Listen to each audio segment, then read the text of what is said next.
Hello, everybody. I'm George from Ireland. Welcome back to my channel once again, commenting on the contents of Spare, which is the autobiography of His Royal Highness Prince Harry, the Duke of Sussex.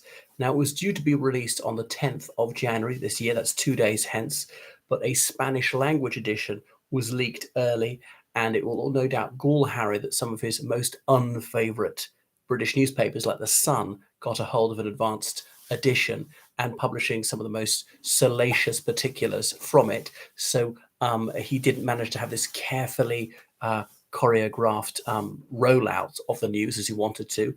On the other hand, it might actually be fortunate for him because of the news cycle. It's keeping it in the headlines for longer.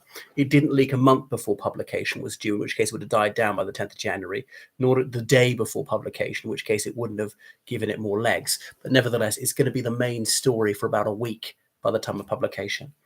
And it seems that he's got this death wish, particularly with regard to the Taliban, saying the sort of thing that certainly the British military personnel just don't, even long after they retire, that in their own name, how many people they claim to kill. He said that he killed 25 Taliban fighters. Now, is that true? I don't know. I mean, he doesn't always tell the truth, but this seems to be braggadocio.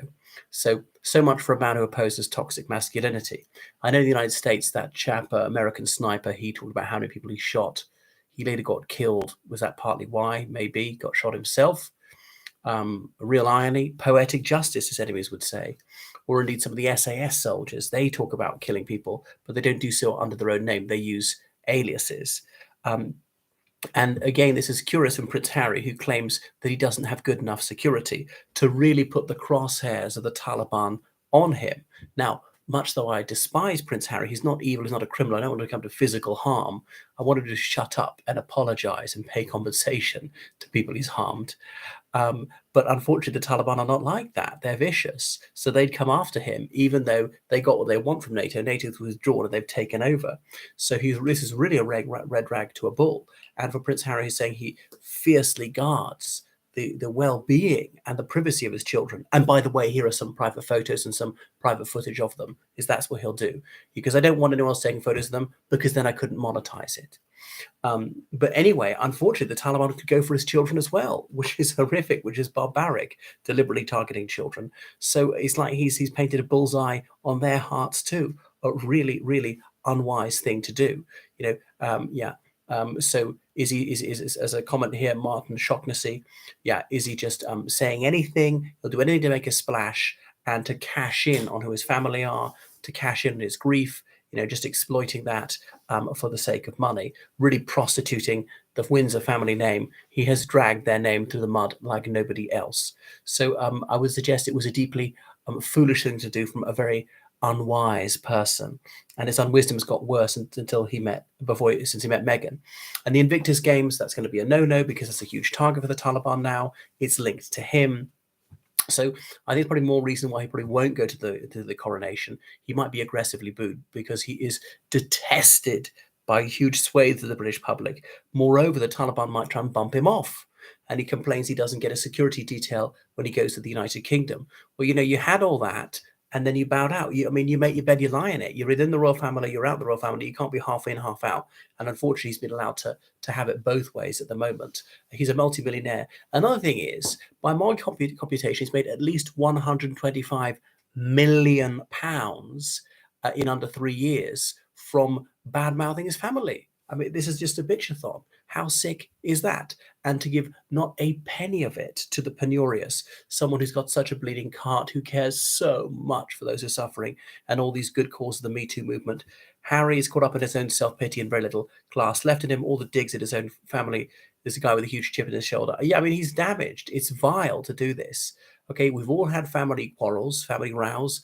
Brothers occasionally come to blows, and saying all this about how his brother threw him to the ground or something, that might be true. And also, Prince Harry, think of your children. You just published to the world how you suppose you lost your virginity. Assuming that's true, how do you think it's going to be for your children at school with people who've read that passage, quoting it back to them? How excruciatingly embarrassing is that going to be? This is from Harry, who cares so deeply about mental health, who's doing so much to psychologically wound his own children and everybody else in his family.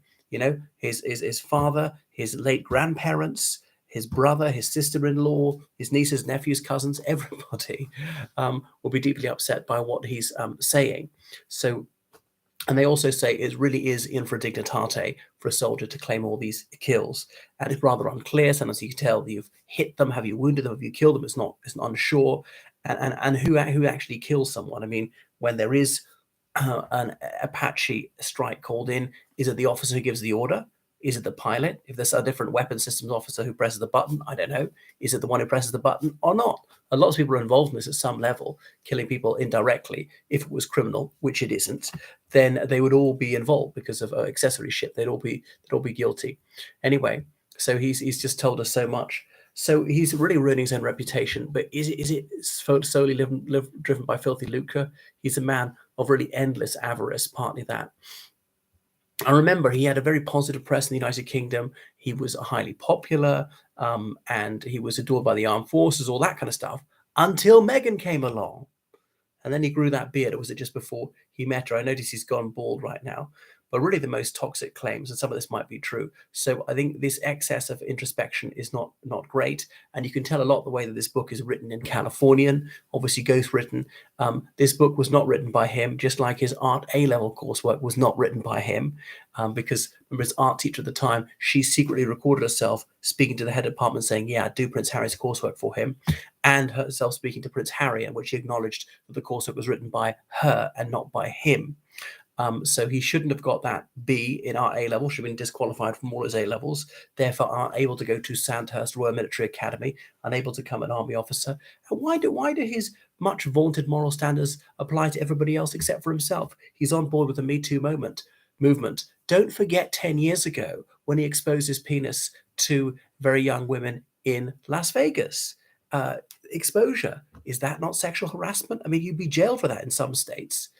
Is it just because of his regal status that he got away with this? So he's not an egalitarian after all, as well as wearing the swastika armband. Now, I mean, I'm very forgiving. A lot of people have done unwise things. I've been foolish too, and think you should let him off.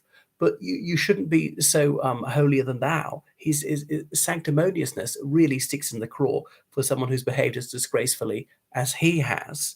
But surely he ought to be cast into the outer darkness, but judging by his own high moral standards. But anyway, not many people are willing to hoist him on his own petard. But everything he could possibly say to hurt his family, he said it. The most grossly offensive things. He's betrayed all the secrets. He's broken every confidence that they've reposed in him. I think it says a lot about the toxicity of his relationship with Meghan Markle.